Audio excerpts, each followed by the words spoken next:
Coffee पर Kurukshetra show में मेहमानों द्वारा व्यक्त की गई राय और कमेंट्स उनके निजी विचार हैं। मेहमानों की राय को इंडिया टीवी या शो के होस्ट की राय ना मानी जाए।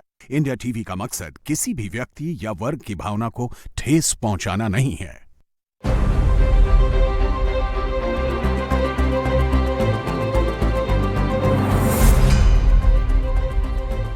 नमस्कार, बहुत स्वागत है आप सभी का आपके प्रोग्राम कॉफी पर कुरुक्षेत्र में। मैं हूं सौरभ शर्मा, आपके साथ बातें खुलकर करते हैं और वो बताते हैं जो कोई और आपको नहीं बताता। पहले आपको मेहमानों से मिलवा देता हूं। विनोद अग्निहोत्री जी आ गए सर, बहुत स्वागत है आपका प्रोग्राम में। सर आलोक मेहता जी आ चुके हैं सर, बहुत स्वागत आपका भी। इंडिया टीवी के पॉलिटिकल एडिटर देवेंद्र पराशर हमारे साथ हैं। देवेंद्र जी आपका बहुत स्वागत है। उड़ता पंजाब, अब उड़ता पंजाब क्यों हम कह रहे हैं, सिर्फ पंजाब की बात नहीं, मैं तो हरियाणा की भी सर आज बात करूंगा। कहानी कहने से पहले पुराना तो पंजाब है ही, हाँ मिला जुला हरियाणा हिमाचल पंजाब। हरियाणा और पंजाब की बात हम क्यों करने जा रहे हैं और कांग्रेस पार्टी की फोटो के नेताओं की फोटो क्यों लगी है बीच में, राहुल गांधी की फोटो, अभी आपको बस 10 सेकंड में बताता हूं। लेकिन विनोद जी आए तो उनको देखते ही मैंने कहा शेर तो आज होना चाहिए सर, शेर से कहानी खुलनी चाहिए सर, वरना क्या फायदा। तो सर ये कहा है शायर ने, मैं आप अपनी मौत की तैयारियों में हूं, मैं आप अपनी मौत की तैयारियों में हूं, मेरे खिलाफ आपकी साजिश फिजूल है। क्या बात है। आप क्यों मेहनत करते हैं? जब मैं ही तैयारी कर रहा हूं तो आप क्यों मेहनत करते हैं? इससे आप समझ गए होंगे कहां से आया पंजाब और कहां से हरियाणा। सर गजब ही हो रहा है पंजाब में तो कांग्रेस पार्टी के अंदर, और चन्नी जी ने के साथ जो है लोगों का कुनबा बढ़ता जा रहा है और वो प्रभारी से मुलाकात नहीं कर रहे, दिल्ली में उनसे कोई मुलाकात नहीं कर रहा। ये एक खबर थी, इस पर हम लोग पहले भी डिस्कशन कर चुके हैं, इसलिए आपको हरियाणा वाला एंगल भी देता हूँ। हरियाणा के नए प्रभारी, उनकी प्रेस कॉन्फ्रेंस हो रही थी, सारे बड़े नेता बैठे थे वहाँ पर। भूपेंद्र सिंह हुड्डा, दीपेंद्र हुड्डा, सुरजेवाला जी, कुमारी शैलजा भी गई हुई थी उसमें। और वहाँ खुलेआम सबके सामने मंच पर ये होने लगा कि हुड्डा जी ने कहा कि भाई रणदीप तुम मेरा साथ दो, सरकार बना लेंगे हम। तो उन्होंने कहा मैं 20 साल से आपका ही साथ दे रहा हूँ, आप मेरा साथ दो, मेरी बारी है अब। खुल के खुलेआम। शैलजा जी ने कहा नहीं गुटबाजी तो है हमारे, इस पर तो कोई कहने की शक नहीं है। जो हरियाणा का कांग्रेस पार्टी ऐसी पार्टी है जो जीत के मुंह से हार छीनने में माहिर है। ये आप कम से कम हरियाणा के इलेक्शन के बारे में तो पिछले कह ही सकते हैं कि वो जीता हुआ इलेक्शन, मतलब वो कांग्रेस का इलेक्शन था। बिल्कुल। Even Punjab last election sir, Amarinder Singh को जिस तरीके से हटाया गया, अगर वो ना हुआ होता तो आम आदमी पार्टी की सरकार बन ही जाती है, कोई नहीं कह रहा था। अमरिंदर सिंह जब चीफ मिनिस्टर थे और स्थानीय निकाय के चुनाव हुए थे तो कांग्रेस ने स्वीप किया था, उसके कुछ महीनों बाद ही विधानसभा चुनाव होने थे जब ये सारा। सर मैं इनके बहाने ये बात आज करना चाह रहा था, बीजेपी से भी एक कंपैरिजन करेंगे। ऐसा क्यों है कि कांग्रेस पार्टी के अंदर ये डिफरेंसेस सिमर करते रहते हैं, सुलगते रहते हैं, सुलगते रहते हैं, जब एक दिन वो एक ज्वाला बन जाती है और कोई उसके बारे में कुछ करता क्यों नहीं है? ये किसको करना चाहिए और क्या मैकेनिज्म है कांग्रेस पार्टी के अंदर, क्या रहा है पहले और इस वक्त कोई मैकेनिज्म है कि नहीं? बीजेपी में ऐसा नहीं होता ये कोई नहीं कहता। बीजेपी के अंदर भी गुट बने हुए हैं, हर राज्य में जहां आपके पास थोड़े ताकतवर नेता और पुराने नेता होंगे वहां पर गुट होता है। राजस्थान में भी गुट बने हुए हैं बीजेपी के अंदर, मध्य प्रदेश में भी गुट बने हुए हैं, कर्नाटका में तो कह रहे हैं कि अभी तक काबू में भी नहीं आई है, इतनी गुटबाजी है। उत्तर प्रदेश, हाँ सर, उत्तर प्रदेश में है, खुलेआम है, बिल्कुल खुलेआम है। तेलंगाना में है, तेलंगाना में जिस तरीके से पिछली बार प्रदेश अध्यक्ष बदले गए, दूसरा हर राज्य में बीजेपी में भी है। तो वो लोग कैसे मैनेज कर लेते हैं, क्या है इसका सबक क्या है? यहां से शुरुआत करेंगे। तो मैं पहले पंजाब और हरियाणा के बहाने कांग्रेस की बात आपसे पूछना चाहता हूं। पंजाब में जो कुछ चल रहा है, चन्नी जी, कांग्रेस पार्टी ने भी ये क्लियर कर दिया कि अभी हमारे यहाँ अब कोई परिवर्तन नहीं होगा। जो तो आज भूपेश बघेल का बयान है, 2-3 बार वो कह गुड्डे गुड़िया का खेल लेंगे। उसमें एक अपडेट ये है कि चन्नी ग्रुप जो है वो शायद कल या परसों, पहले कल की खबर आई थी, अब परसों की खबर आ रही है कि वो भूपेश बघेल जो प्रभारी है उनसे मिलेगा। लेकिन मिलने मिलाने का कुछ रह गया है क्या इसमें मौका, अब जहां कहानी पहुंच गई है? तो शेर से ही शुरू करें। जरूर सर, क्योंकि जरूर सर, शेर से शुरू करते हैं। वैसे कांग्रेस के बारे में अगर मैं एमफिल हूं तो पीएचडी है भाई साहब। समझे? तो बड़ा नायाब रिश्ता है जी, बड़ा नायाब रिश्ता है उनका और मेरा, न शामिल हूं मैं उनके अपनों में और न वो शामिल है मेरे गैरों में। क्या बात है सर, तो वो हाल पंजाब का सटीक एकदम। और वो है, देखिए क्या है कि पंजाब की जहाँ तक बात है, पंजाब में कांग्रेस 2022 से ही क्राइसिस में है। अमरिंदर सिंह जिस तरह के हैवी वेट के नेता थे और जिस तरह उनका दबदबा था, तो लगातार कांग्रेस की गाड़ी खींच रहे थे, वो इंजन थे कांग्रेस के लिए वहाँ पर। और एक ज़माने में कांग्रेस में बहुत बड़े बड़े नेता हुआ करते थे, मतलब जो बड़े बड़े दिग्गज थे कांग्रेस, ज्ञानी जैल सिंह, दरबारा सिंह, बेअंत सिंह, फिर राजेंद्र कौर भट्टल, ये सारे बड़े नेता कांग्रेस में थे। आपके क्या कहते हैं, ये अंबिका सोनी की पंजाब से आती थी वो थी। लेकिन बाद में कैप्टन का वो हो गया, कैप्टन को जब हटाया गया तो एक तरह से, एक तो गलत तरीके से हटाया गया कैप्टन साहब को, और दूसरा फिर उनकी जगह बनाया गया किसको, सिद्धू को, जो कांग्रेस से जिनका कोई लेना देना नहीं था, बीजेपी से आए थे। और नॉन सीरियसनेस अगर कहीं राजनीति में उसका कोई प्रतीक है तो सिद्धू साहब थे, रोज बोलते थे। और इधर चन्नी को चीफ मिनिस्टर बना दिया, चन्नी को चीफ मिनिस्टर बना दिया इस उम्मीद से कि दलित वोट मिल जाएगा, जबकि विधायक उस बैठक में सुनील जाखड़ के साथ थे। 45 विधायक सुनील जाखड़ के साथ थे। और सुनील जाखड़ को राहुल गांधी ने कहा भी था, जो सुनील जाखड़ बाहर से चेन्नई में थे, उनको फ़ोन करके बुलाया गया और कहा गया कि you have a greater role in Punjab. उसके बाद अंबिका सोनी जी का स्टेटमेंट आया था कि पंजाब में तो खाली पगड़ी वाला चलेगा। उससे नाराज हो गए सुनील जाखड़। पूरे चुनाव में चन्नी, सुनील जाखड़ और सिद्धू तीनों की अलग अलग चलती रही। कैप्टन घर बैठ गए।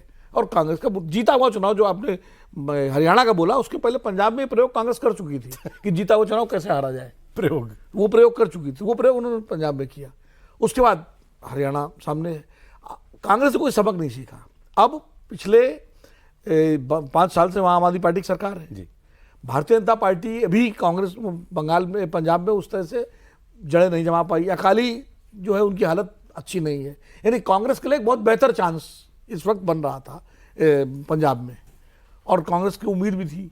लेकिन अब जिस तरह कम से कम 30-35 राउंड मीटिंगें हुई कांग्रेस पंजाब को लेकर के, जी हाँ, उसके बाद ये वक्त नहीं वही रहेंगे, राजा वड़िंग ही जो है अध्यक्ष रहेंगे, और चन्नी को कैंपेन कमेटी चेयरमैन बना दिया गया, उनको बना दिया गया। अब चन्नी जी बिखर गए। अब वहाँ रायता ऐसा फैल गया है कि वो समेटना मुश्किल है। चन्नी जी सीधे सीधे चूंकि चीफ मिनिस्टर रह चुके हैं, उनको लगता है कि उनको अध्यक्ष बनाया जाए और उनको घोषित किया जाए। अध्यक्ष बनाने के बाद उनको घोषित किया जाए मुख्यमंत्री कैंडिडेट, इससे कम पे मानने वाले नहीं है। दूसरा, पंजाब का जो कंपोजिशन है, कांग्रेस चाहती है कि जट सिख वोट जो है वो कांग्रेस को मिले, जो कैप्टन साहब की वजह से मिलता था। तो इसलिए जट सिख को आगे रखना है। अब हालांकि प्रताप सिंह बाजवा जो है वो सीएलपी लीडर हैं, वो भी जट सिख हैं, लेकिन उन्होंने दोनों जट सिख, प्रदेश अध्यक्ष भी राजा वड़िंग को रखा हुआ जट सिख है। तो जट सिख दलित, इस बीच में मामला उलझ गया। और कांग्रेस की जो सेंट्रल लीडरशिप है वो, उसकी स्थिति वही है जो राजस्थान में हो गई थी, जब सचिन पायलट और अशोक गहलोत के बीच में लगातार झगड़ा चुनाव तक चलता रहा। तो कांग्रेस की सबसे बड़ी समस्या ये है कि वो अपने जो छत्रप है उनके बीच में नियंत्रण नहीं कर पा रही, क्योंकि केंद्रीय नेतृत्व जब कमज़ोर होता है तो स्थिति उत्पन्न होती है। और जैसे आपने कहा, बीजेपी का जब 2004 से लेकर 2014 तक बीजेपी की हालत भी लगभग ऐसी ही थी, क्योंकि तब केंद्रीय नेतृत्व बीजेपी का लगभग आज जैसा नहीं था। अटल जी भी बिल्कुल मतलब इनएक्टिव हो गए थे, और अडवाणी जी 2009 का चुनाव हारने के बाद उनका दबदबा कमज़ोर हो गया था। लेकिन चूंकि बीजेपी के पीछे आरएसएस नाम की जो संस्था है ना, आरएसएस की जो लाठी है, लाठी से मतलब डिसिप्लिन, जो उसका कंट्रोल, वो बीजेपी को बिखरने से बचाए रखती है। कांग्रेस के पास ऐसा कोई मैकेनिज्म नहीं है। या तो इंदिरा गांधी जैसा लीडरशिप हो, जो जैसे मोदी जी की लीडरशिप बीजेपी में है, कि जिसके नाम पर लोग वोट दें तो नेता डरते हैं। तब नेताओं को डर तभी लगता है जब सेंट्रल लीडरशिप के नाम पर वोट मिलता है। अभी कांग्रेस की स्थिति वो नहीं बन पा रही है, इसलिए सब अपनी अपनी खिचड़ी अलग। लेकिन Rahul Gandhi whole and soul leader तो हैं सर, अथॉरिटी में तो कहीं कमी नहीं है। लीडर हैं होल एंड सोल, इसमें कोई दो राय नहीं है। लेकिन क्या राहुल गांधी सिर्फ अपने नाम पर पंजाब में चुनाव जिता सकते हैं, ये एक प्रश्न है। अगर वो स्थिति होगी फिर तो चन्नी भी मान जाएंगे, सब मान जाएंगे। अच्छा, आज अगर चन्नी को ये लगता कि राहुल गांधी के नाम पे हम जीत कर आने वाले हैं, अगर ये लगता है तो फिर सारे फैसले स्वीकार होते हैं, स्वीकार हो जाएंगे। आज मोदी जी के नाम पर लोग जीत के आते हैं, इसलिए फैसले स्वीकार है। इसीलिए बीजेपी में विद्रोह विरोध होने के बावजूद राहुल जी का सुनिए सर, राहुल गांधी जी के बारे में पता चला कि अभी वो विदेश से नहीं, 12 तारीख को आएंगे। 12 तारीख को आएंगे। हमें गलतफहमी हो गई थी, क्योंकि सोमवार को उनकी पार्टी ने एक वीडियो डाल दिया उनका जयपुर में, एक किसी का उनको आना था लेकिन शायद उनका चेंज हो गया। तो फिर आज पता चला कि वो तो अभी लौटे ही नहीं है। अच्छा, चन्नी ग्रुप को ये कम्युनिकेट किया गया था कि 7 तारीख तक आप लोग कुछ मत कीजिए, 7 तारीख को राहुल जी आ जाएंगे और वो बैठ करके सारा मैटर सॉल्व करा देंगे। अब राहुल जी अवेलेबल ही नहीं है। मैंने तो कहा, ये भी कहा, मैंने कहा कि ये कहाँ है अब सर, मुझे नहीं पता सर का क्या इस पर सोचना होगा। 20 दिन के लिए लीडर ऑफ अपोजिशन देश में नहीं है, विदेश में है, और कहाँ है किसी को नहीं मालूम है। मॉनसून सेशन सामने अभी आ रहा है, आपकी पार्टी में झगड़ा लगा हुआ है चुनावी प्रदेश के अंदर, और राहुल गांधी अपनी पार्टी के सबसे बड़े नेता और देश के नेता विपक्ष, वो कहाँ है किसी को नहीं पता। फॉर गुड 20 डेज, 20 दिन कम नहीं होते सर, ऑलमोस्ट 1 महीना, साल का 1 महीना राहुल गांधी जी, अभी तो और आगे पीछे की यात्राएं जोड़ेंगे तो 1.5 महीना हो जाएगा, ज्यादा ही हो जाएगा। He is where no one knows. देखिए क्या है विनोद जी वैसे ज़्यादा आजकल कांग्रेस क्लोजली कवर कर रहे हैं, देवेंद्र जी कर रहे हैं, मैं रेगुलर तो नहीं कहीं करता लेकिन पीएचडी आप इसलिए ये कह सकता हूँ कि जो रेगुलर है तो उस बात पे नहीं, लेकिन असली बात ये है कि मैं तो नहीं मानता कि राहुल गांधी कमज़ोर है। राहुल गांधी जैसे अभी आप माने कर्नाटक में उन्होंने मनवाया, मैं जो चाहता हूँ करूँ वो, क्योंकि दूसरा कोई नेता कांग्रेस के पास नहीं है। पैसे का इंतजाम वही करके देते हैं, पैसा इकट्ठा वेणुगोपाल करवाते हैं, तो कैसे कह सकते हैं कि आप दूसरा क्या है। या बघेल साहब करते हैं, बघेल साहब के अभी भी कई केस चल रहे हैं, आपको मालूम है कौन सी लॉटरी और क्या क्या है।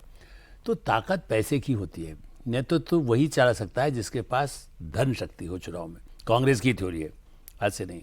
जहाँ तक गुटबाजी की बात है, इंदिरा जी के समय में दरबारा सिंह एक बहुत अच्छे नेता थे और स्वर्ण सिंह थे। स्वर्ण सिंह विदेश मंत्री भी थे, दरबारा सिंह क्राइसिस के समय में क्राइसिस। लेकिन क्या है, दरबारा सिंह को कमज़ोर कर, जो बहुत उनकी अच्छी छवि थी, जैसे बहुत शुरू की बात कर रहा हूँ मैं, लेकिन उस समय जेल सिंह को तैयार किया गया। तो कांग्रेस तो उस ट्रेडिशन को आगे बढ़ा रही है, कांग्रेस कहाँ उसको पीछे हट रही है। लोग कह रहे हैं कांग्रेस नहीं है, अरे वो तो वही पार्टी है जहाँ एक दूसरे को आपने लाइए और भस्मासुर को फिर तैयार करिए, फिर उसको मारिए। बीजेपी भी कुछ हद तक कहीं कहीं करती है ऐसा, अपने लीडर के सामने काउंटर वेट खड़ा करो। काउंटर वेट, इसलिए मैं मतलब अपने लीडर को और दूसरे को जो और कमजोर है उसको कर दो, उलझा के रखो इनको। तो इसलिए मेरा ऐसा मानना है कि इस हिसाब से जो उन्होंने किया, और वो भाई देखिए वो तो बड़े जमीनी है, आप कहते हो 20 घूम रहे होंगे, लेकिन हो सकता है फिर यात्रा पर निकल जाए, दिग्वैसी निकल रहे। रविश रविश पर बिछा दो बबूल के कांटे, चमन से लुफ्त उठाने की बात करता हूँ। तो राहुल गांधी उस पर कर रहे हैं। तो एक आप भी ढूंढ लीजिए। आपने शायरी यार, अब इन्होंने जब मुझे इन्होंने जब शायरी पर आपने कह दिया कि भाई यही करते हैं, तो हमने कहा ऐसा नहीं। तो वो तो कहते बिछा दो कांटे, आपको भी तैयार करना पड़ेगा। नहीं, अब जो कांटे बिछा दो। मैं तो इससे हासिल क्या होता है सर कांग्रेस को? ये थ्योरी मैंने आप जैसे सीनियर लोगों से पहले भी सुनी है कि कांग्रेस में ट्रेडिशन रहा है कि एक नेता का राइवल तैयार करके रखो, किसी को एक कद से ज्यादा ना बढ़ने दो। मगर आज की तारीख में क्या राजस्थान में क्या हासिल हो गया, पंजाब में क्या हासिल हो गया, कर्नाटका में आपने झगड़ा बस सुलझा ही लिया है किसी तरीके से, और उसका भी चुनाव में क्या असर होगा आने वाले वक्त में ये कोई नहीं जानता। क्या मिलता है कांग्रेस को? उस पर क्या है कि पहले में इसलिए अंतर ये कि पहले क्या था कि इंदिरा गांधी दोनों पर उतना ही कंट्रोल रखती थी, दोनों को। अब इन्होंने डिवीजन कर रखा है कि भाई प्रियंका जी सचिन पायलट को संभालेंगी, अशोक गहलोत सोनिया जी की बात करेगी, राहुल गांधी जब किसी को करना है इनको, यदि भूपेंद्र हुड्डा सारा फंडिंग हमेशा करते थे, अब वो क्या नाम है सुरजेवाला कर रहे हैं, तो सुरजेवाला को महत्व दिया जाए। तो परिवार में जब 4 हिस्से होते हैं, कंपनी जब चलाती है, 3 भाई 4 भाई बहन परिवार, तो उसमें सबका अपना हिस्सा योगदान है। उसमें फिर एक वैसा नेतृत्व की नहीं चलती। अल्टीमेटली ठीक है, राहुल गांधी को आगे का प्रधानमंत्री का आपने एक शेडो प्राइम मिनिस्टर खड़ा करके रखा है कि भाई यही प्रधानमंत्री बनेंगे, तो अल्टीमेटली उनको चलना चाहिए ज़्यादा, तो इसलिए थोड़ा असर्ट करते हैं। लेकिन इससे क्याओस मचा हुआ है, शक्तिशाली होते हुए भी। जहाँ तक मैं समझता हूँ कि सोनिया गांधी तो ये भी नहीं कह सकती कि भाई ये मेरा प्रवक्ता है, भाई इसको कल आप प्रवक्ता के रूप में सौरभ जी के प्रोग्राम में भेज दीजिए। उनका तो सुनते भी नहीं हम कहीं। बहुत मतलब इसलिए मतलब वो कहती नहीं होंगी, मैं इसलिए जब जानते हैं, मान लीजिए कि मैं कुछ कहूँ उसको, इस दृष्टि से देखा जाए तो क्या है कि प्रियंका दोनों अपना बनाए रखें। और फिर सबसे बड़ी बात ये है कि उनमें फंडिंग का कौन। कल मैं किसी पुराने कांग्रेस के साथ बैठा जो इंदिरा गांधी जमाने में, तब उन्होंने बताया कि साहब आपको अंदाज़ नहीं है, जो राहुल गांधी जिनको इंचार्ज बनाते हैं, इस समय जब उनके पास कुछ भी नहीं था, आज 3000 करोड़ के वो है, दिल्ली के नेता हैं, 3000 करोड़ 3300 बाकायदा। उन्होंने पूरी बिल्डिंग नाम बताया, कहाँ कहाँ क्या प्रॉपर्टी, क्या क्या सब डिटेल्स। अब मैं इनकी तरह किसी अखबार निकालता नहीं, तो मैं कहूँ कि छाप देना चाहिए। तो क्या है कि वो पैसे की, जब आप इंचार्ज बनाते हैं पंजाब का, राजस्थान का, आप संपादक हो के आ जाइए, मैं आपके साथ आ जाऊंगा।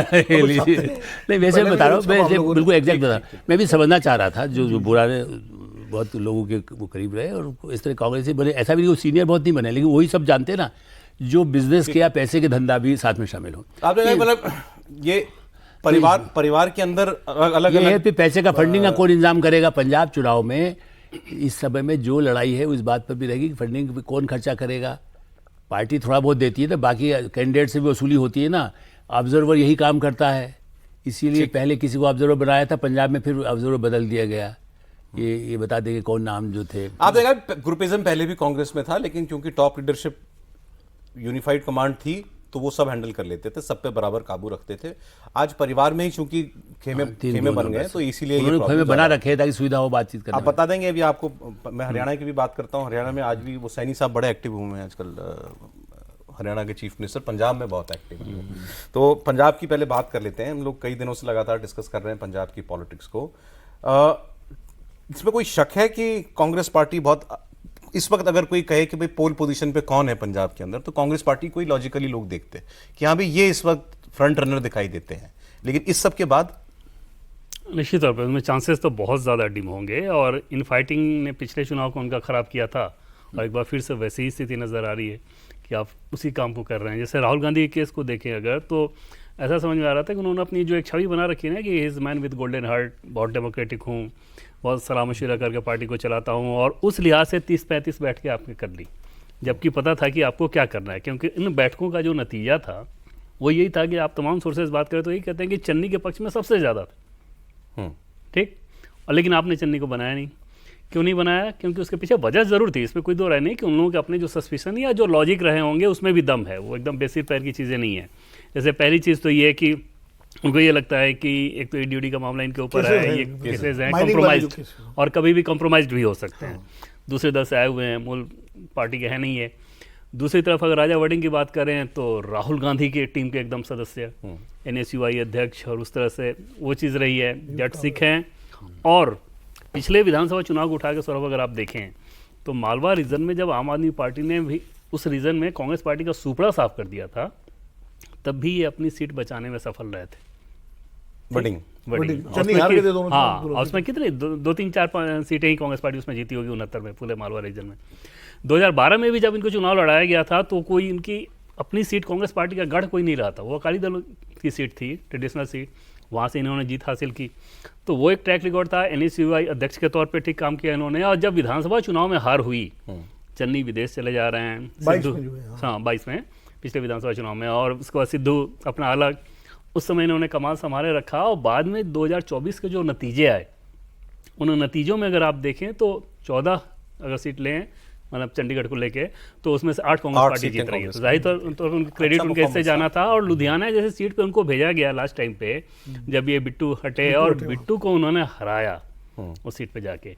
ये अलग बात है कि बाद में जब उपचुनाव हुआ था तो उनकी सीट पे उनकी पत्नी चुनाव हार गई, लेकिन एक ट्रैक रिकॉर्ड तो आपके पास रहा इतनी सारी चीज़ों का, तो उस लिहाज से एक वजन था। लेकिन अल्टीमेटली क्योंकि राहुल गांधी के खासम खास हैं, इसलिए उनको बनाना था। पोस्टरिंग ये की जानी थी कि सबकी राय ली। देवेंद्र, मैं तो ये कहता हूँ इसमें हम ना भी जाएं कि वजह क्या थी कि आपने चिन्नी क्यों नाराज हो गए या वोटिंग पर क्यों भरोसा रखा ही दोबारा, कोई वजह होगी कांग्रेस पार्टी के पास। लेट्स अज्यूम कि उनका फैसला ठीक भी है, इलेक्शन के हिसाब से भी ठीक है, लेकिन यही तो आर्ट है ना लीडरशिप की, कि मैं जो चाहता हूं, जो मैं सबसे बेहतर सोचता हूं, मैं वो फैसला भी कर लूं, और अगर इससे कोई नाराज हो रहा है तो उसको भी काबू में रखूं। बिहार का उदाहरण कई बार आपने ही दिया है कि कैसे वहां पर रिबेलियन जो है पिछले चुनाव के अंदर बीजेपी ने मैनेज किया था। तो उसमें 2-3 चीज़ें होती है। पहली बात तो ये कि जैसे एक बात बताया गया है कि अगर सेंट्रल लीडरशिप आपकी कमज़ोर हो तो इस तरह के मतभेद, डिफरेंसेस या डिफरेंस ऑफ ओपिनियन या डिफरेंस ऑफ इंटरेस्ट वो सतह पर आ जाते हैं। सेंट्रल लीडरशिप बहुत मजबूत हो तो उसको दबाए रखा जाता है। ऐसा बिल्कुल नहीं है कि बीजेपी के अलग अलग राज्यों में डिफरेंसेस नहीं है, खूब डिफरेंसेस हैं, लेकिन क्योंकि सेंट्रल लीडरशिप इतनी मजबूत है, पहली बात तो वो। दूसरी चीज़ की जैसे कांग्रेस पार्टी में एक कोशिश की जाती है कि एक व्यक्ति अगर बड़ा हो रहा है तो उसके सामने, जैसे एक बातचीत हुई कि सामने दूसरे को काउंटर करके किया जाता है। बीजेपी भी इस काम को करती है, लेकिन बीजेपी उसको दूसरे व्यक्ति से काउंटर नहीं करती, उसको संगठन से काउंटर करती है। अच्छा, किसी भी राज्य में कि भाई संगठन इसको बेलगाम नहीं होने देना, बेलगाम नहीं होने देना है, और संगठन का तर्क रहेगा, और संगठन का तर्क ऐसा होगा जो आपको काबू में रखेगा। जैसे उदाहरण के तौर पे आप देखें कि असम के चुनाव में सब कुछ जानता है कि सिंगल हैंडेडली हेमंत बिस्व शर्मा अपने चुनाव को उन्होंने निकाला, अपने दम पर निकाला, सारी चीज़ें वो अपने हिसाब से कर रहे थे। मंत्रिमंडल बनाने की बात आई तो जो हमें सोर्सेज से जानकारी मिली, उनको ये कहा गया कि लिस्ट दे दीजिए और वो सिंगल नाम नहीं होना चाहिए, किस कास्ट कॉम्बिनेशन में, किस रीजन में आप क्या दे रहे हैं, उसमें 3-3 नाम होने चाहिए। हम तय करेंगे, फिर उसमें हम तय करेंगे, उन तीनों में से दिया जाएगा, ये आपको कंफर्ट लेवल है। लेकिन एक ही नाम आप दे दें कि यही सब मंत्री बनेंगे, ये नहीं होगा। उतने मजबूत आदमी को भी कह दिया आपका रोल यहीं तक था। हाँ, आपका रोल ये था, और ये आपको, हाँ, ये संगठन की कमान आपको समझ नहीं होगी। अब वो 3 नाम आप दे, तीनों आपके लोग होंगे, लेकिन हम तय करेंगे। उत्तर प्रदेश के संदर्भ में आप देखें तो योगी आदित्यनाथ को पिछला जो मंत्रिमंडल का लिस्ट दिया गया वो दिल्ली से भेजा गया था, और जिस दिन शपथ ग्रहण समारोह होना था उस दिन उनको सूची मिली थी। उससे पहले उनकी भी राय ले ली गई थी, बाकी नेताओं की भी राय ली गई, उनकी भी राय ली गई, लेकिन वो संगठन, और एक बार जब संगठन के नाम पर बीजेपी में फैसला हो जाता है तो फिर आपके सारे असंतोष, सारी चीज़ें या तो आप दबा के ख़त्म कर लीजिए या फिर पार्टी से बाहर जाइए। तीसरा रास्ता वो लोग नहीं छोड़ते। संगठन की जब बात हो जाए, विचारधारा संगठन, वहाँ पर असंतोष खत्म या तो आपको करना होगा, नहीं तो बाहर से रास्ता, तो एक शील्ड बेहतर मिल जाता है। एक मैकेनिज्म है उनका। हाँ, और ये लेकिन तब ज़्यादा प्रभावी होता है जब आपकी सेंट्रल लीडरशिप बहुत मजबूत हो। तो जैसा कि 2014 से पहले की बात कही जाती है कि बीजेपी ये दावा करती है कि, और हमेशा उस समय ये करती रहती थी कि पार्टी विद डिफरेंस। दूसरी चीज़ ये कही जाती थी कि हकीकत में ये है कि डिफरेंस विद इन पार्टी। ये कहा ही जाता जिन नेताओं के पास बैठी है वो अपना करना शुरू करते हैं। लेकिन एक वक्त ऐसा इसमें लगने एक लगा बात था कि जोड़ दूं, जैसे असल में जो बीजेपी का, हमने कांग्रेस की बात की थी, बीजेपी में सेकंड लीडरशिप हर जगह तैयार करते हैं, दूसरा तीसरा चौथा, लेकिन वहाँ ये नहीं होता कि लड़ो। कांग्रेस में क्या है कि लड़ें, कांग्रेस में ये होता है कि तुम उससे लड़ो, उसके खिलाफ रहो। यहाँ पर यह कि उसकी सुन लेंगे, लेकिन एक इसके बाद यदि कभी भी होगा तो उसके बाद कौन होगा या आगे कौन हो सकता है, ऐसे 2-3-4 लीडर आप देखिए, सब लोग जो तैयार हुए हैं हर स्टेट में, लगातार एक दूसरे को तैयार करने की कोशिश भी होती है। और फिर उन पर जैसा अभी कहा गया कि उनको ऐसा रहता है कि वो खाली संगठन का नाम हो, बल्कि मैं तो ये भी नहीं कि संघ का ही खाली क्यों ना हो। अब तो जो आज की स्थिति में है कि यदि प्रधानमंत्री नरेंद्र मोदी हैं या अमित शाह हैं, यदि उन्होंने कॉन्फ्रेंस में बात करके, तो उसके बाद ये नहीं कि वो उसके खिलाफ अभियान चलाने लगे। कांग्रेस में ये होता है कि आप अभियान सचिन पायलट जाकर के जितना खिलाफ दे सकते हैं, गहलोत को देते रहेंगे, क्योंकि प्रियंका गांधी ने कहा भाई 3 महीने बाद उठा के ले आए थे वो तो। हाँ, नहीं पूरे नहीं हो पाए है। नंबर, माने लेकिन सर, माने सर। नहीं, और अपनी ही सरकार के खिलाफ और अशोक गहलोत ने फायर करा दी थी। हाँ, FIR करा। तो ये है कि दोनों को सपोर्ट इस तरह से नहीं किया जाता बीजेपी में, ये अंतर है। पहले कांग्रेस में कुछ सेकंड लीडरशिप बनाते थे, लेकिन धीरे धीरे वो खत्म हो गया। एक टेम्पलेट सर कांग्रेस में बीच में उभरा था, वो ये था कि सोनिया जी जैसे जैसे विड्रॉ करती गई पॉलिटिक्स से अपने आप को, प्रियंका जी जैसे जैसे थोड़ा आगे आती गई, कि भाई फैमिली में एक आदमी को संभाला, जैसे भी आप कह रहे थे, दूसरा आदमी को देख लेगा। अब वो उनके अपने फेवरेट्स भी होते थे, लेकिन ये था कि चलो किसी ने एक की सुन ली, किसी ने दूसरे की सुन ली, और मामला जो है एक विंडो मिल जाता था, एक विंडो मिल जाता, उसको अपने ग्रीवियंस कहने का भी हाँ। यहाँ मिल गया मौका। सचिन पायलट को लोग बताते हैं कि भाई उनको मैनेज ही किया गया ना, अब तक कुछ भी आश्वासन दिया गया उनको, जो भी किया गया, उन्होंने बीच में कोशिश भी की रिबेल करने की, लेकिन फिर भी उनको जो है मना लिया गया। वो मैकेनिज्म भी क्या वर्क नहीं करता कांग्रेस में? नहीं, वो एक्चुअली डिपेंड करता है सिचुएशन पे। जैसे अभी कर्नाटक में मैनेज हो गया, सब ठीक ठाक तरीके से मैनेज हो गया, अभी तक तो मैनेज ही है। वहाँ पंजाब में नहीं हो पा रहा है, तो वो कर्नाटक की जो लीडरशिप है, क्योंकि कर्नाटक में इसलिए मैनेज हो गया कि जो भी भाई साहब जो बात कर रहे थे आलोक जी कि फंड रेजर तो सबसे बड़े डीके शिव कुमार है।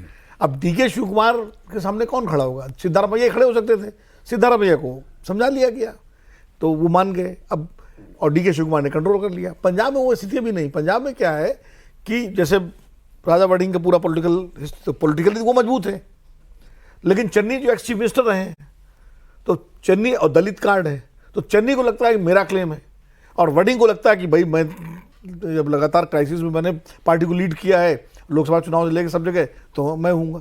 अब वहाँ कोई मानने को तैयार नहीं है। ये माना तभी जा सकता है, जैसे मैं बताऊँ आपको कर्नाटक का जो मुझे पक्की जानकारी है, सिद्धारमैया शुरू में मतलब मानने के लिए मूड में नहीं थे। जब 1.5 घंटे राहुल गांधी से उनकी बात हुई और राहुल गांधी ने उनसे जो कहा वो महत्वपूर्ण था, समझाने वाले। राहुल गांधी ने कहा कि देखिए आप 2005 में पार्टी में आए थे और हमने आपको 2013 में चीफ मिनिस्टर बना दिया था, अपने सारे लीडर्स को किनारे करके। उसमें खरगे जी भी थे, जो खरगे जी का चांस था जी। और उसके बाद 2022 में जब 23 में जब फिर सरकार बनी हमारी, 18 में आप हार गई पार्टी, अब लीडर पोजीशन रहे, 23 में फिर हमने बनाया। तो अब जो है दोबारा चीफ मिनिस्टर बने, और ये हमारा फैसला था, सेंटर का कोई पार्टी तैयार नहीं थी वहाँ की लोकल लीडरशिप। तो अब अगर हम पार्टी के नेताओं की बात नहीं सुनेंगे तो पार्टी कहाँ जाएगी?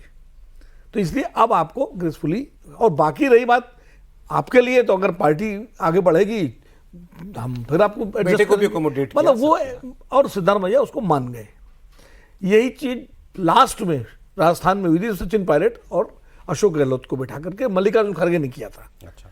जब उन्होंने सचिन पायलट को कहा, आपको याद है कि चुनाव के टाइम दोनों शांत हो गए थे, मल्लिकार्जुन खड़गे ने कहा कि भाई पायलट जी आपके पास एज है, और उन्होंने यही एग्जाम्पल दिया अपना कि मैं 2013 में चीफ मिनिस्टर बनने वाला था, लेकिन मेरी कुर्सी खींच के उस आदमी को दे दी गई जो 5 साल पहले पार्टी में आया था, लेकिन मैं तो कुछ नहीं बोला और मैं आज यहाँ बैठा हूँ।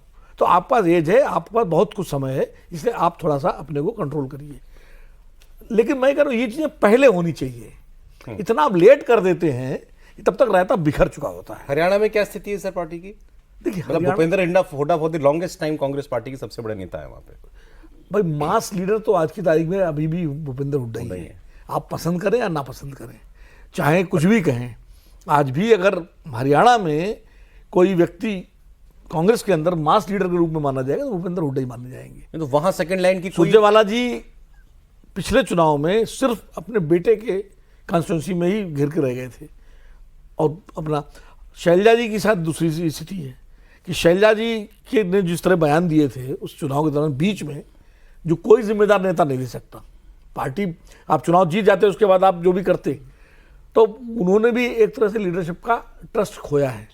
तो हुड्डा का कोई विकल्प हरियाणा में अभी तो दिखता नहीं है। सर जो सुरजेवाला जी ने कहा माइक पे, वो इनफेक्ट ये है कि मेरा नंबर कब आएगा, आप रहोगे तो और कोई कैसे आगे बढ़ेगा। उन्होंने ये कहा। सेम वो जो आप कर्नाटका वाली बात बता रहे हैं, भाई सिद्धरामैया जी ही चलते रहेंगे तो बाकी लोग क्या करेंगे, पानी भरते रहेंगे हमेशा। बिल्कुल सही बात लेकिन है। सुरजेवाला जी ने जो कहा उसको तीखी बात आप नहीं कह रहे, जो आप और हम लोग बात करते हैं कई बार, कहते हैं आपको वोट परसेंट कितना आया, आपका तो कम हो गया। अगर वोट मत बताओ, सीटें बताओ कितनी आई, ये 40 सीटें सरकार बना लोगे। वोट परसेंट और सीटों का जब हम लोग ये बात सवाल करते हैं तो कांग्रेस वाले नाराज हो जाते हैं कि हाँ भाई लेकिन सही बात, हमारे सांसद जीत गए, उनका मार्जिन बहुत था। इसलिए मार्जिन का क्या करना है? ये जो है सुरजेवाला जी को जितना महत्व वेणुगोपाल, देखिए इसमें असली बात यह है कि प्रियंका गांधी या राहुल गांधी जो है, असली फैसले तो वेणुगोपाल कर रहे हैं कई चीज़ों में।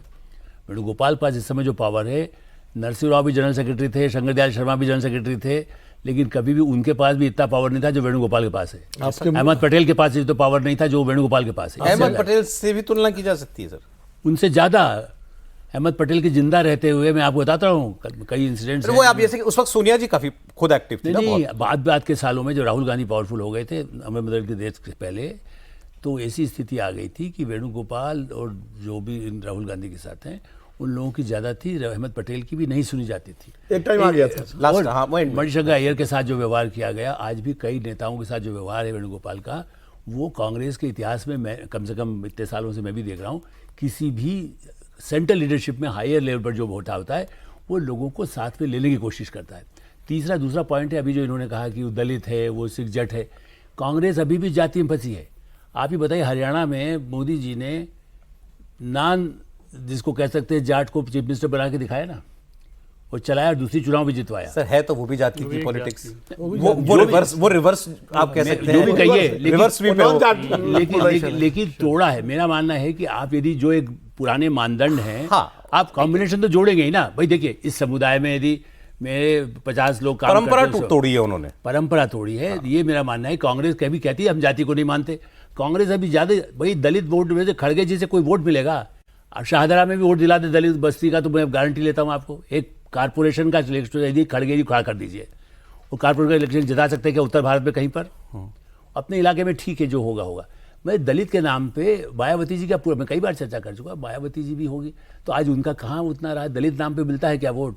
कितने ही लोग, अब जैसे अजीत सिंह के थे, जाट होते हुए भी हारे ना उस इलाके में कितने, चौधरी चरण सिंह। मेरा ये मानना है कि देखिए, जाति के आधार पर राहुल गांधी को एक तो दिमाग में जो भी जैसे NGOs होते हैं दिमाग में, मैं बार बार कहता हूँ कि वो NGO चलाते हैं, हमको इस जाति को आगे बढ़ाना है, इसको पीछे करना है, इसको आगे करना है, इसकी जाति पूछना है। आप राजनीति में आपको सबको भी लेना है और सबको सम्मान दे करके जो आपका वोट है उसको रखेंगे ना, या उसको तोड़ेंगे यदि आप जाति की नाराजगी जो अमरिंदर राजा वडिंग से है, वो इस बात पे भी है कि ये 5 साल जो है आम आदमी पार्टी की सरकार के खिलाफ बहुत कुछ नहीं किया इन्होंने, उस रूप में जो एक प्रमुख विपक्षी दल चन्नी ने भी नहीं किया। हाँ? चन्नी ने कौन सा किया है? वो तो चन्नी ने भी कौन सा सड़क पे आंदोलन किया आम आदमी नहीं, पार्टी वो तो का? नहीं, क्योंकि पीसीसी अध्यक्ष इसलिए तो इनके बारे में वहां तो जो कुछ किया है थोड़ा बहुत प्रताप सिंह बाजवा ने किया है हाउस के अंदर। हाउस में लड़ाई प्रताप सिंह बाजवा ने लड़ी है, बयानबाजी सब कुछ जो भी की है प्रताप सिंह बाजवा जी कह रहे हैं मैं यूएन का रोल प्ले करूंगा। खुद कह रहे हैं मैं यूएन बनने के लिए तैयार हूं इस लड़ाई में। उनके केस में जैसे कि ये भी हो रहा था ना कि अगर रंधावा जी को प्रदेश का अध्यक्ष बनाया जाए तो उस कंडीशन में जो LOP हैं बाजवा जी, उनको हटाना पड़ता। भाई दोनों जट से एक ही रीजन से आते हैं, दोनों हो नहीं सकते थे।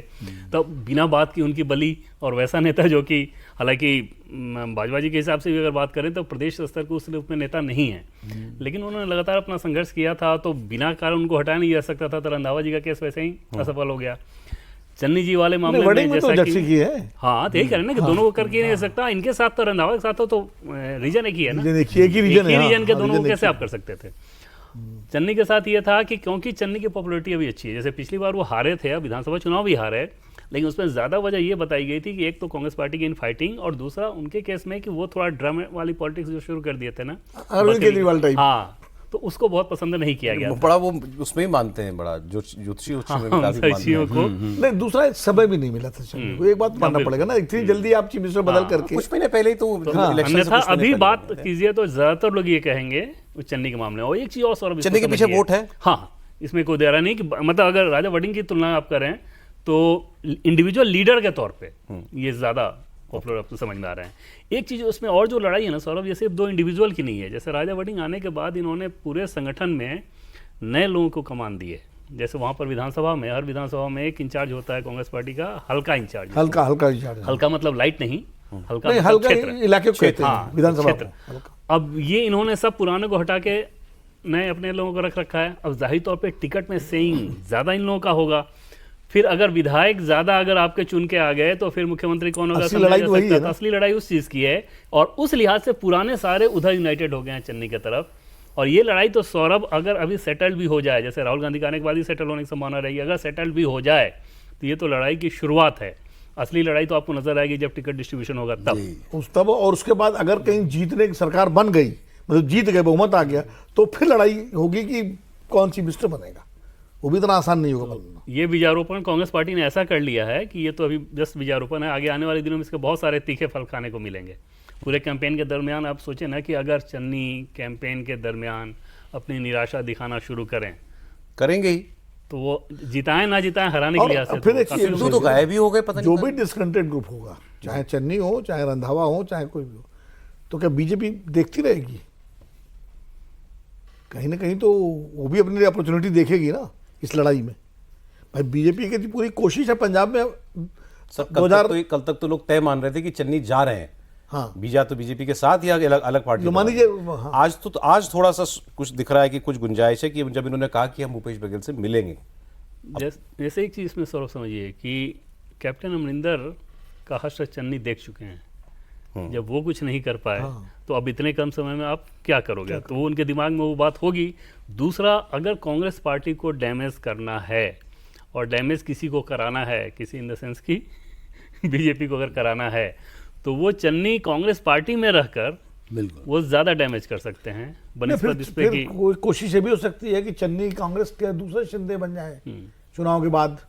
वो तो कर ही सकती है ना पार्टी, अगर मान लीजिए इतने एमएलए जिता लाए और इधर बिल्कुल। फुटकर में वो एक मतलब क्या कहते हैं बात। हर पार्टी में एक हमजा छोड़ के रखेगी भाजपा। ये जरूरत पड़ने में काम ये आएगा। प्रेशर टैक्टिस तो मानेंगे ना आप। चेन्नई की मेरी जो सूचना है, रंधावा और ये दोनों जितना ज़्यादा प्रेशर डाल रहे हैं कि हमारा महत्व हो, तो वही असल प्रेशर टैक्टिस है। अभी वो जाने के मूड में नहीं है चेन्नई, और न ये लेने के मूड में है कि भाई आप चेन्नई को आ जाएं, बीजेपी जहाँ तक है। और इसलिए ये सबसे इंटरेस्टिंग पार्ट होगा जब आपके टिकट डिस्ट्रीब्यूशन के समय में होगा, कौन कितना करता। मैं दूसरा विनोद जी शायद बता सकेंगे, क्योंकि ये केजरीवाल को भी अच्छी तरह शायद जानते हैं। क्योंकि क्या राहुल गांधी अपने इंडिया जो अलायंस सो कॉल्ड उनका जो है, तो केजरीवाल तो उनके साथ है। नहीं उसमें नहीं है, इंडिया अलायंस में बाहर नहीं है है। सर, इंडिया अलायंस बाहर में है, नहीं है वो, अलायंस से बाहर। अलायंस से अलग है। बाहर है। नहीं ले कई बार तो साथ में नहीं इशू कहते। बेस्ड सपोर्ट देते हैं वो, जैसे भी एसआईआर पर साथ में तो चिट्ठी राहुल और गांधी वो तो लोकसभा चुनाव में एक दूसरे के खिलाफ लड़े थे। अरे पंजाब में वो नाम भी पंजाब दे में रहे हैं, झगड़ा कांग्रेस पार्टी को कह रहे हैं झगड़ा पार्टी, और अकाली दल को कह रहे हैं कि चिट्टा पार्टी, और बीजेपी को कह रहे हैं ईडी पार्टी। पार्टी और वो लोकसभा चुनाव में खिलाफ लड़े थे एक दूसरे, जबकि इंडिया के गठबंधन के हिस्सा थे, तब भी पंजाब में एक दूसरे के खिलाफ लड़े थे। तो आपके हिसाब से पंजाब की इस वक्त इक्वेशन कैसी है इलेक्शन? देखिए, मेरी कुछ कांग्रेस के नेताओं से बात हुई पंजाब को लेकर के। उनका कहना है कि हम चन्नी को बाहर तो नहीं जाने देंगे। हमारे नेता हैं, चीफ मिनिस्टर रहे हैं और उनके पास वोट भी है, लेकिन हम उनको शिंदे भी नहीं बनने देंगे। अब इसको आप समझ लो, हम उनको रखेंगे, प्यार से रखेंगे, उनका सब कुछ है, लेकिन शिंदे भी नहीं बनने देंगे। तो अब चन्नी कैसे मतलब रहते हैं, उसमें क्या करते हैं, टिकट के बंटवारे में उनकी क्या कोशिश होती है। अब असली लड़ाई होगी वो टिकटों की। ज़्यादा से ज़्यादा टिकट राजा वर्णिंग अपने लोगों को दिलाएं, रंधावा जी दिलाएं या बाजवा साहब दिलाएं। बीजेपी की कैसी फुटिंग पे है सर पंजाब में? देखिए, बीजेपी की वैसे देवेंद्र ज़्यादा बेहतर बता पाएंगे, लेकिन मेरी जो जानकारी है उसके हिसाब से बीजेपी इस चुनाव में अभी उनके पास दोनों ऑप्शन है, अकेले जाने का भी है और अकालीस के साथ अलायंस करने का भी है। अकाली तो चाहते हैं आज अलायंस हो जाए, वो तो बिल्कुल एकदम पीछे पड़े कि अलायंस हो जाए, क्योंकि वो सर्वाइवल उनका संभव ही नहीं है अकेले। लेकिन बीजेपी भी उसको एक ऑप्शन के रूप में देख रही है। वो ये देख रही है कि हम अपना अकेले कितना कर लेंगे। और उनको बंगाल के चुनाव के बाद बीजेपी के अंदर ये हौसला बढ़ा है कि अगर हम बंगाल की जो बंगालियत है उसको हमने जो हम 2021 में नहीं कर पाए थे, 2000 उसको ओन कर लिया, तो हम पंजाब की पंजाबियत तो क्यों नहीं ओन कर सकते हैं। और इसीलिए बिट्टू को बीजेपी आगे रख रही है, इसलिए ढिल्लो को बनाया गया है अध्यक्ष। ये दोनों जट सिख हैं। और सतलज पे प्रतिबंध क्यों लगा है? ढिल्लो ने शिकायत की थी? नहीं, बिट्टू ने कर, अच्छा, बेन सिंह के पोते, बेन सिंह के ग्रैंडसन है, और उस समय बेन सिंह की सरकार थी। जी हाँ, जी हाँ। और बेन सिंह असैसिनेशन उसमें दिखाया भी गया, भाई बेन सिंह सरकार थी, ग्लोरीफाई भी किया गया, केपीएस गिल डीजीपी थे, तो सारा जो हुआ वो उससे हुआ। बल्कि कांग्रेस सरकार जो नरसिम्हा राव की थी उस समय, उस पे जब हाईकोर्ट ने सीबीआई इंक्वायरी की तो सीबीआई ने सबको, सारे पुलिस वालों को पकड़ करके जो है ब्रॉड टू बुक किया था। तो एक तरह से वो तो केंद्र सरकार के फेवर में जाती है कि उन्होंने सीबीआई पे कोई इंडिपेंडेंट इंक्वायरी करने दी जी। तो बिट्टू के लिए प्रॉब्लम हो जाती है अगर वो फिल्म को लेकर के। और दूसरा एक एंगल, नेशनल एंगल भी है कि जिस तरह उस फिल्म से हो सकता है एक अलगाववाद की भावना सर बिल्कुल सर्टनली होती है। मैंने तो बताया कि मैंने आधी पिक्चर देखी, वो आधी मैंने भी देखी है, वो आधी के बाद वो फिल्म ही हट गई थी। लेकिन वो है सॉफ्ट ऑन टेरर है वो पिक्चर सर, इसमें कोई शक नहीं है। इसमें एक पक्षीय कहानी पूरी तरीके से दिखा, हाँ, तो जो भी है, लेकिन वो पॉलिटिकल मैं कह रहा हूँ कि उसमें देखिए वहां पर अभी अकाली वाली बात पे, अकाली सुखबीर बादल का तो स्टेटमेंट है हम गाँव में पिक्चर दिखाएंगे ही। इसी पर आपको डाइवर्जेंस दिखाई दे जाती है कि अकाली दल और बीजेपी कितना दूर जा चुके हैं नेशनल सिक्योरिटी के मुद्दे पर। एक पक्ष कह रहा है मैं गांव दिखाऊंगा पिक्चर, और दूसरा पक्ष जो है उसने उस पर बैन लगाया। डिस्पैरेट हो गया। बीजेपी बिल्कुल भी अकाली दल को एंटरटेन नहीं करेगी और बिल्कुल कर भी नहीं रही है। और उसके पहले तो ड्रग्स वाला मामला ऑलरेडी था कि वो आरोप चिपकता है उधर ही। तो बीजेपी को एकदम से ये समझ में आ चुका है कि अकाली दल के साथ चलने का घाटा ही घाटा होगा। वो बैगेज इतना बड़ा है कि उस पर अपना नुकसान होगा। दूसरी चीज़ की बीजेपी की स्ट्रेटजी देखेंगे तो पंजाब में जो कुछ कर सकती थी कर रही है। बिट्टू या ढिल्लो इन लोगों को आगे बढ़ा के हिंदू वोट के लिहाज से अलग राघव चड्ढा अगर आ रहा हूँ या अपने तरुण चुग जो है उनको आगे बढ़ाया, नहीं है कि वो बहुत बड़े नेता हों, लेकिन जो ऑप्शन आपके पास है उनको आगे बढ़ाया जा रहा है, दिया गया। एक काम उसमें बड़ा इंटरेस्टिंग सौरभ किया जा रहा है कि हरियाणा के मुख्यमंत्री नायब सिंह सैनी, जब उनको मौका थोड़ा भी मिलता है तो उनको पंजाब में उनका कार्यक्रम लगता है। और जब पंजाब में वो कार्यक्रम लगाया जाता है उनका सौरभ, तो बाकायदा पगड़ी पहन के जाते हैं। पंजाबी बोलते हैं, पंजाबी बोलते हैं। उसमें सुनिए उसकी वजह क्या है कि पहली बात तो ये कि उनकी अपनी कम्युनिटी सैनी कम्युनिटी को अगर आप देखें तो जैसे चंडीगढ़ से आप थोड़ा और आगे बढ़ना शुरू करें रोपड़ से, तो वहाँ से लेकर पठानकोट तक सैनी का एक बेल्ट है पूरा। दूसरी चीज़ की उनकी माँ सिख रही है, नायब सिंह सैनी की माँ सिख हैं। तो बड़ा आसान है उनके लिए उस आइडेंटिटी को जोड़ रखना, और ऊपर से ये कमांड दिया गया है और वो बहुत आराम के साथ ग्राउंड पे जाके इस चीज़ों कर रहे हैं। और नायब सिंह सैनी की सबसे बड़ी खासियत है कि लोगों से अगर पर डे उनको आप हज़ारों लोगों से मिलाना चाहें इंडिविजुअली तो वो मिलेंगे।